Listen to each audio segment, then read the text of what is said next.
அஸ்ஸலாமு அலைக்கும் வரஹ்மத்துல்லாஹி வபரகாத்துஹு.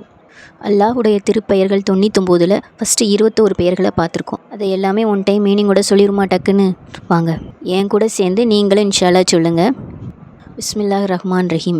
யா ரஹ்மான் அளவற்ற அருளாளன், யா ரஹீம் நிகரற்ற அன்புடையோன், யா மலிக் பேரரசன், யா குத்தூஸ் பரிசுத்தமானவன், யா சலாம் சாந்தி அளிப்பவன், யா முக்மினு நம்பிக்கை அளிப்பவன், யா முஹைமீனு பாதுகாவலன், யா அசீசு யாவையும் மிகைத்தவன், யா ஜப்பாரு அடக்கி ஆள்பவன், யா முத்தகபீரு பெருமைக்குரியவன், யா காலிக் படைப்பவன், யா பாரி ஆத்மாவை அமைப்போன், யா முசவ்விர் உருவம் அமைப்போன், யா ஹஃபார் பிழை பொறுப்பவன், யா ஹக்கார் அடக்கி ஆள்பவன், யா வஹாப் பெருங்கொடையாளன், யா ரஸாக் இரணம் அளிப்பவன், யா ஃபத்தாக் வெற்றி அளிப்பவன், யா அலீம் யாவும் அறிந்தவன், யா காபில் கைவசப்படுத்துவோன், யா பாசித் தாராளமாக கொடுப்பவன்.